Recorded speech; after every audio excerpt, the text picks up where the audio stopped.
foi o terror dos gramados. Era matadora, fazia muito gol. Eu fui a primeira artilheira reconhecida mundialmente pela FIFA. Nós somos as verdadeiras veteranas de futebol e a gente quer ser reconhecida por isso. Tudo que eu sou e o que eu tenho hoje foi pela minha paixão pelo futebol. A gente queria era jogar. Na época, o futebol era a nossa vida.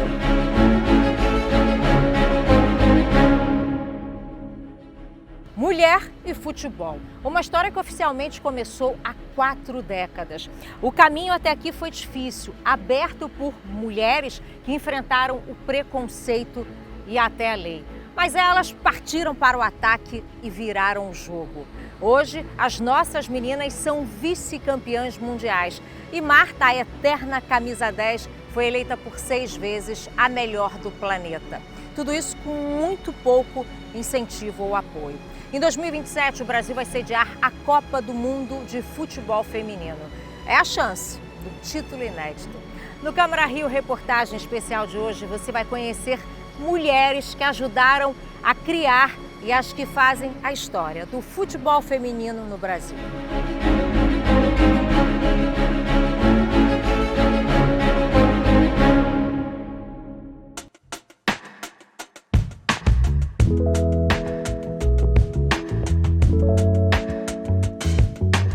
O ano era 1981. Nas areias da praia de Copacabana, uma peneira, um teste para entrar num time de futebol que seria criado só com mulheres.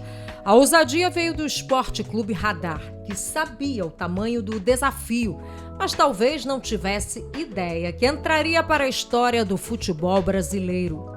Radar, radar, radar! Raça, raça, raça! E a primeira escalação ainda está na memória delas. Goleira Meg, lateral direito Leroy, eu de back central, Jurema, que era Juremão, Alete, lateral esquerda, cabeça de área Vera Chagas, meio campo a Lúcia, Pelezinha, na ponta direita a Adrianinha, a centroavante Elielza e na ponta esquerda a Michael Jackson. As condições para o surgimento do Radar e de outros times nos anos 80 remontam à década de 70, de acordo com a pesquisadora Leda da Costa. A realização de 2 campeonatos mundiais de futebol feminino na Itália e no México, que ainda não eram vinculados à FIFA, fizeram surgir no Brasil uma pergunta. Por que o futebol das mulheres era proibido no país do futebol masculino?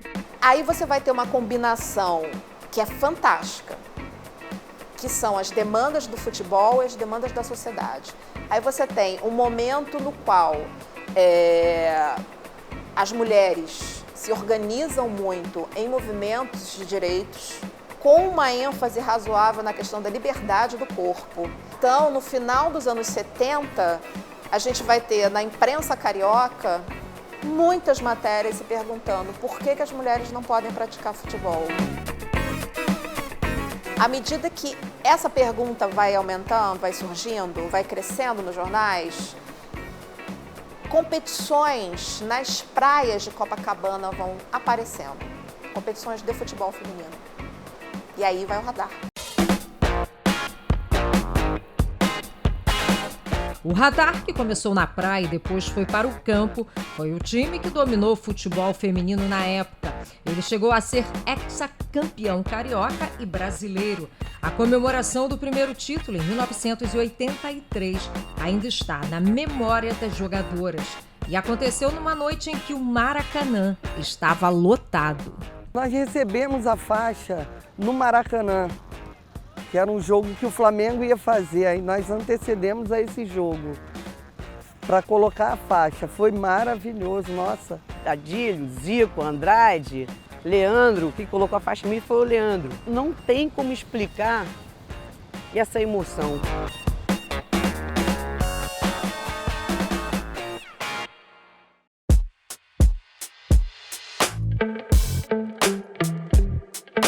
Cebola, Edith, Rata, Rosalie, Alete, elas e outras jogadoras deram o pontapé inicial. Em comum, o amor pelo futebol, e a determinação de desafiar o preconceito que vinha de fora e de dentro de casa. Edith lembra do que ouvia dos amigos do irmão quando insistia em jogar com eles. Mulher não pode jogar aqui com a gente, você pode ficar na sobra, aqui não dá. Vai para casa lavar uma louça, não tem o que fazer em casa. Aí eu falei, não, mas eu gosto de futebol, eu vou ficar. E olha só, a bola é minha, eu vou jogar. Já levava a bola para ninguém me excluir. Alete garante que os ataques não atrapalharam o desempenho. A gente escutava, lá vai a mulher homem, já vai uma sapatão, não sei o quê. Tinha esse preconceito que magoava a gente em termos, que a gente queria tanto jogar futebol, que entrava por aqui, saía por aqui, a gente não ligava para isso. O tempo passou, mas o preconceito ainda é grande, garante Monique, que até julho foi goleira do Vasco. Pouco tempo que eu tenho, jogando futebol, também já passei por esse lado do preconceito, por eu ser atleta feminina e jogar no meio dos meninos. Mas, graças a Deus, eu nunca desisti do meu sonho, que eu sabia que um dia eu podia chegar lá. Mas o caminho até a consagração foi duro e longo. Em 1941, o então presidente Getúlio Vargas assinou um decreto que impediu as mulheres de praticar esportes considerados violentos. E o futebol fazia parte da lista. Na época, a sociedade considerava que a mulher deveria exercer papéis diferentes daqueles atribuídos aos homens. Eles trabalhavam para manter a casa e elas deveriam cuidar dela. Segundo historiadores, 2 acontecimentos tiveram peso nesta decisão. Um deles foi o jogo entre os times cariocas femininos do Esporte Clube Brasileiro e do Cassino Realengo, que marcou a inauguração dos refletores do estádio do Pacaembu, em São Paulo, no dia 17 de maio de 1940. A partida, vencida pelas meninas do Brasileiro por 2-0, acirrou os protestos de conservadores. E o outro motivo foi uma carta de autoria do escritor José Fuzeira, encaminhada ao presidente Getúlio Vargas, pedindo a proibição do futebol entre mulheres no Brasil. Se temia que a mulher levasse uma bolada e deixasse não pudesse mais ser mãe. Imaginava-se que a mulher tinha um corpo muito frágil, uma bolada também poderia machucá-la. E imaginava-se também que a mulher poderia se tornar masculinizada.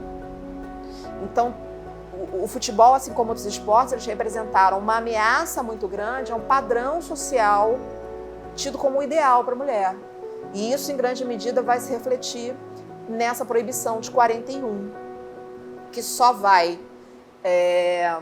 terminar em 79.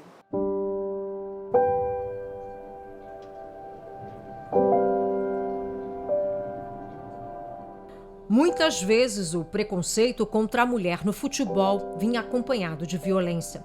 Os obstáculos para Iracema Ferreira começaram dentro de casa, em uma família com 14 irmãos. O castigo por jogar bola eram chicotadas dadas pelo próprio pai, que a colocou para fora de casa quando ela tinha apenas 12 anos. Você vai pegar suas coisas e vai embora, porque eu não quero mulher homem na minha família. Eu já falei várias vezes, então não quero você na minha casa. Aí eu fui para a rua, peguei uma bola de futebol que eu tinha escondido, um saco que não era uma mochila, um saco de pano, e fui morar na rua. Iracema perambulou pelas ruas do Rio e de São Paulo por cerca de 5 anos. A menina, que sonhava jogar futebol, driblou outros adversários até voltar a Bangu, bairro onde nasceu. Lá ela soube que haveria um teste para jogar no radar, mas como ainda era menor, precisava da autorização do pai. E o reencontro foi surpreendente. O amor pro futebol falou mais alto. Eu falei, eu vou ter que encarar ele. Fui com o Eurico e o Álvaro, que era um dos responsáveis pelo radar também, da direção. Aí quando chegou, o Eurico bateu na porta. Quem abriu a porta, com tantos irmãos, foi o meu pai que abriu. Quando ele atendeu, para minha grande surpresa, ele me abraçou. Ele me abraçou. Eu sempre falo que eu nunca vou chorar mais disso aí, mas... E daquele dia, ele se tornou meu melhor amigo. Com facilidade para desarmar as oponentes, a zagueira que atuou pela seleção brasileira entre 1980 e 1990 ganhou o apelido de Rata e até uma homenagem do cartunista Maurício de Souza. Orgulhosa do pioneirismo da sua geração, ela cobra mais reconhecimento para aquelas que abriram o caminho do futebol feminino no Brasil. Acho que é importante, porque foi atropelado por esse tempo todo. Por muitos anos a gente está atropelado, está esquecido. Há 40 anos atrás nós fizemos aqui nessa praia, aqui onde estou pisando, o primeiro campeonato brasileiro. Foi aqui e nós participamos dele.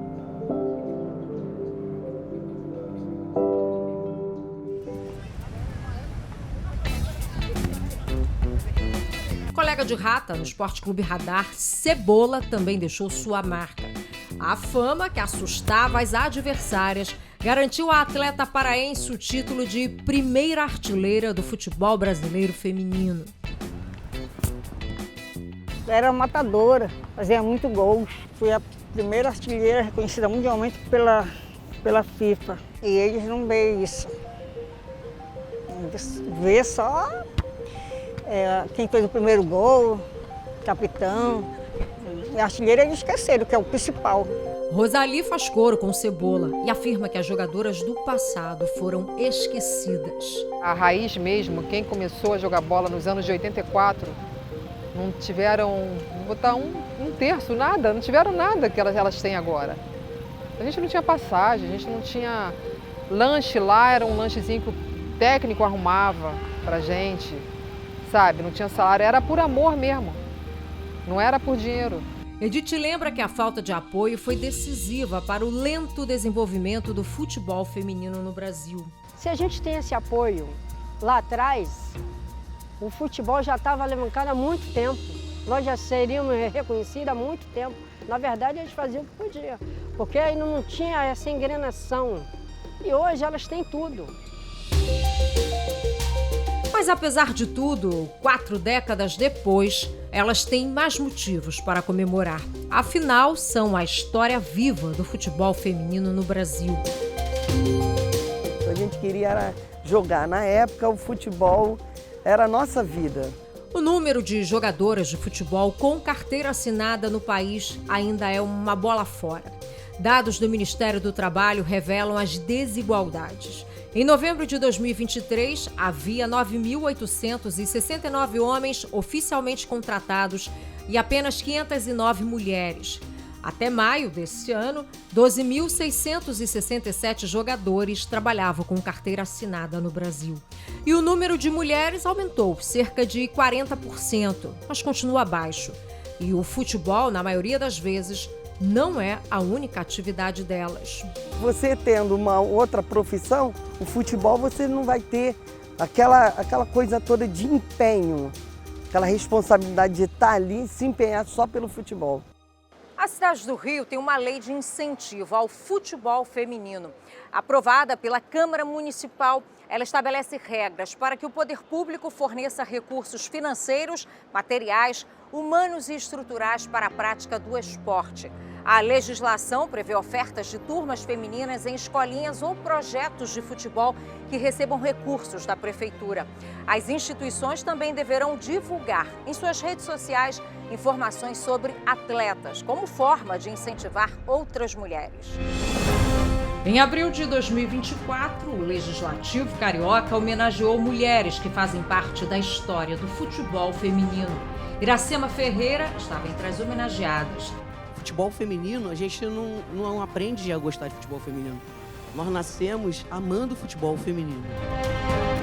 Agradecida, ela lembra com orgulho da importância das meninas do radar para a formação do futebol feminino no Brasil. Tudo que eu sou e o que eu tenho hoje foi pela minha paixão pelo futebol.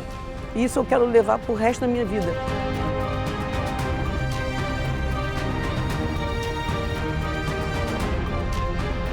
No próximo bloco, vamos conhecer a história de meninas e mulheres que vivem o sonho de construir uma carreira de sucesso no futebol. O segundo tempo começa já já, não saia daí.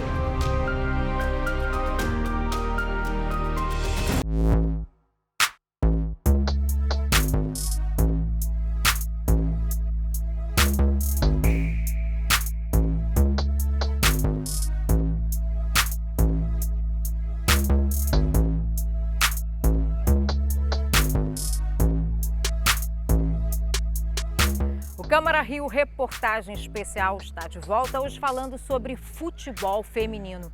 Um passaporte para grandes oportunidades. É isso que o esporte representa na vida de muitas meninas. Com mais estrutura e apoio, o futebol hoje também é mais popular. Por aí, não é difícil encontrar mulheres batendo uma bolinha.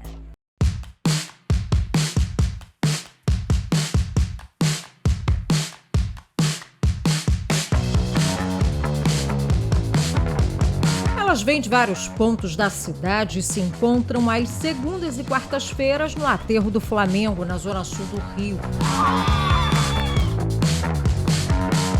Novas personagens num território que até pouco tempo era exclusivamente masculino. Afinal, a pelada sempre foi coisa de homem. Mas aqui só há vagas para mulheres.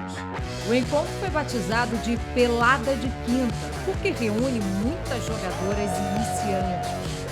E olha, não tem bagunça nessa pelada não, hein? As responsáveis pelo futebol de quinta usam até um aplicativo que facilita a organização da partida e a lista de espera. Sim, tem lista de espera. A procura pelo projeto é tão grande que possui uma fila para jogar aqui no aterro do Flamengo, onde normalmente são cerca de 30 meninas inscritas para participar, mas sempre aparece uma ou outra que vai entrar no encaixe. Ao todo, o projeto conta hoje com mais de 240 jogadoras e cerca de 500 mulheres nos grupos de WhatsApp. Elas têm idades e profissões variadas, prova da popularização do futebol feminino. Tá com o time, ô Lu? Tá, tô próximo. A Larissa Oliveira não tá aí, vai entrar a Hanna. Carla foi a idealizadora.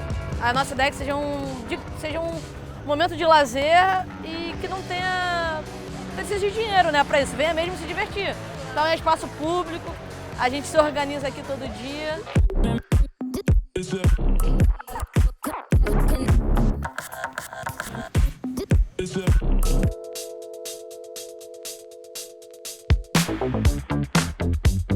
Patrícia Medic aproveita o futebol para amenizar o estresse dos plantões.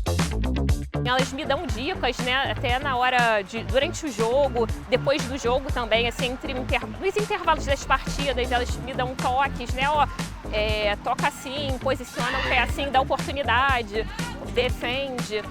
Então, assim, super me acolheram. Letícia também destaca o clima de confraternização que encontrou quando chegou pela primeira vez na pelada. No que eu cheguei, já me senti toda acolhida, desde o primeiro dia até agora. Então acaba sendo incrível. Eu adoro vir aqui, ficar conversando com as meninas, vim aqui para desestressar, me divertir. A eletricista Priscila cruza a Baía de Guanabara 2 vezes por semana para bater uma bolinha. Veio de Niterói a convite de uma amiga e virou fã. Joga muito. Agora se tornou uma espécie de relações públicas do futebol feminino no aterro. Sempre convida outras pessoas. Chamo sempre e falo, vamos, que lá é o espaço que a gente tem para poder fazer o que às vezes não foi permitido fazer em um outro momento, por um preconceito, por não saber, por não ser apresentado de outras formas. E aqui é esse espaço livre, que você pode vir sem saber jogar, que você é recebida da mesma forma como quem sabe muito. Nosso futebol é de quinta, mas a gente joga toda quarta-feira.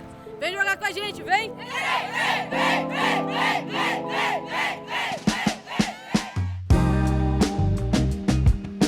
A paixão pela bola é o que une quem joga apenas por lazer a quem vive para e do futebol feminino.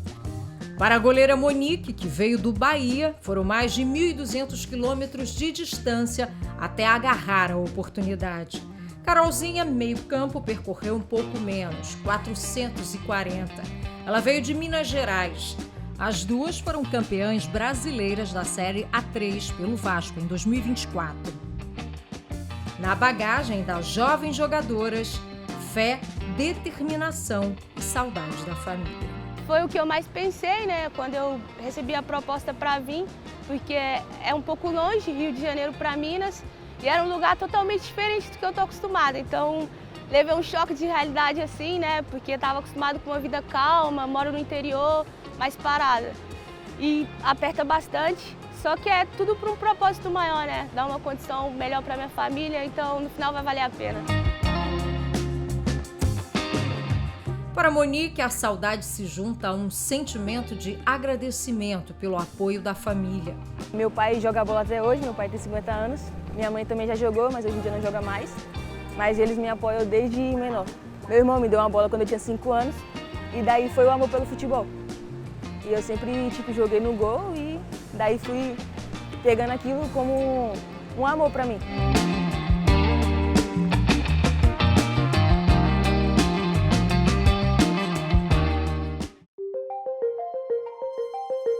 Na década de 90, o futebol feminino do Vasco conquistou 4 vezes o Campeonato Brasileiro, em 93, 94, 95 e 98.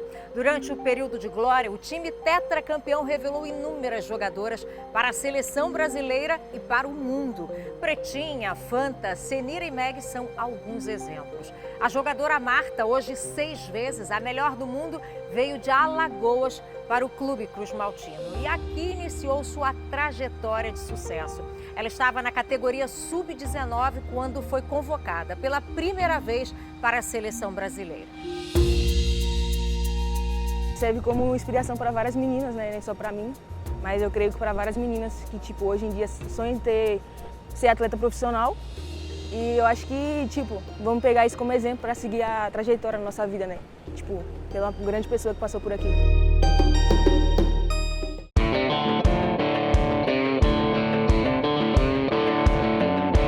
É com forte investimento nas categorias de base que o futebol feminino pode se desenvolver ainda mais, garante a treinadora do Vasco, que está no clube desde maio de 2023. Acho que falta principalmente investimento na categoria de base. Eu acho que o sucesso do futebol feminino vai chegar no Brasil quando a categoria de base for de fato incentivada, for de fato tratada de maneira correta, de maneira séria pelas pessoas que podem fazer isso. Eu acho que o Vasco vem também num movimento de voltar com a categoria de base, eu acho importante. O Vasco projetou muitas meninas, nós temos na seleção aí Angelina, a Marta, não vou nem falar de outras, vou falar só da Marta, né? Então assim, acho que o Vasco está voltando a fazer esse movimento, está tratando o futebol feminino de maneira séria. Então eu acho que não só o Vasco, como todos os clubes precisam tratar a categoria com mais carinho, com um olhar mais criterioso e sério para que o futebol feminino no Brasil consiga se desenvolver melhor.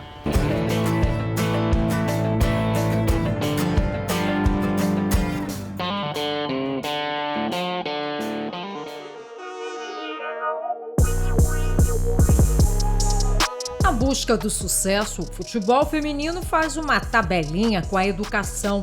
Para quem sonha em jogar no exterior, essa academia de futebol funciona como um passaporte. Há 6 anos no mercado, a empresa oferece treinos para jovens atletas que querem desenvolver ao máximo o seu futebol e buscam a oportunidade de jogar nos Estados Unidos, Europa ou Ásia com bolsas escolares esportivas, que também são dadas para meninos. O termo que a gente utiliza para esses jovens, meninos e meninas que têm como objetivo estudar fora, é estudante-atleta. O estudo sempre vai vir primeiro. Então, antes deles serem atletas, eles têm que ter condições acadêmicas de ingressarem numa instituição de ensino americano. Então, eles passam, a gente ajuda durante todo esse processo, mas eles precisam passar por provas de proficiência da língua americana, o próprio Enem americano em caso de faculdade também, e precisam ter boas notas aqui no Brasil para serem admitidos nessas escolas e faculdades no exterior. Ana Luísa, de 13 anos, que joga pela lateral direita, é a mais nova da equipe. Ela diz que desde que chegou tem tido uma vontade maior de jogar. Você vai evoluindo cada vez mais porque eles focam no que você tem erro. A minha margem de erro quando eu entrei aqui era muito maior do que hoje em dia. Eu já melhorei muito, além de domínio, chute ao gol, arranjar posição para poder jogar. Antigamente eu era zagueira, agora já me conhecendo um pouco melhor, mudei para lateral. Então a experiência aqui é muito boa, eles te fazem acreditar no seu sonho. O treinamento é espelhado nas ligas universitárias norte-americanas. Para o treinador, que veio de Portugal, as meninas têm maior facilidade para aprender porque chegam sem vícios.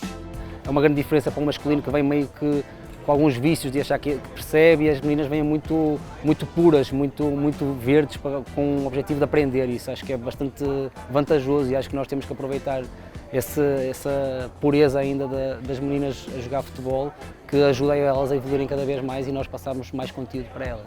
Uma vez por mês é realizado um jogo para a captação de um bom material com os melhores momentos dos atletas. O Game Day, como é conhecido, é pré-requisito para quem deseja ultrapassar barreiras nacionais e explorar o mundo do futebol universitário em outros países. E não basta apenas ser craque. O curso tem atualmente 45 meninas. Os treinamentos tentam equiparar estilo físico dos americanos com a técnica brasileira. A nossa metodologia é separada em 4 blocos. Bloco físico, técnico, tático e jogo, sempre voltado para a capacitação desses estudantes atletas para a realidade no exterior. O intercâmbio nos Estados Unidos, por exemplo, mesmo com bolsa, requer um investimento que pode chegar a $1.800 por mês e vai depender do tipo de instituição, das notas de avaliação, do desempenho em campo da candidata e do nível de inglês. Rafaela passou 4 anos nos Estados Unidos e diz que foi uma experiência incrível. Lá você pode ser o número 1 do time, mas se você não estudar, você não joga. Então eu botei na minha cabeça, se eu não for a melhor da minha turma no inglês, eu não vou jogar. Então eu foquei muito no meu estudo, porque eu aprendi o inglês, eu voltei com o meu objetivo, foi aprender o inglês, e voltei com a bagagem do futebol. Estudar no exterior, ser uma grande jogadora. A realização do sonho vai depender do esforço de cada uma. O que a gente cobra muito delas é que elas, para terem um sonho realizado, elas treinem todos os dias, elas continuem treinando forte, participando dos jogos, participando das competições, dos torneios, e que eu acho que a vida vai mostrar o que cada um pode ter, né? Se é o sonho de lá fora, se é o sonho do alto rendimento ou usar o futebol como uma ferramenta de inclusão social.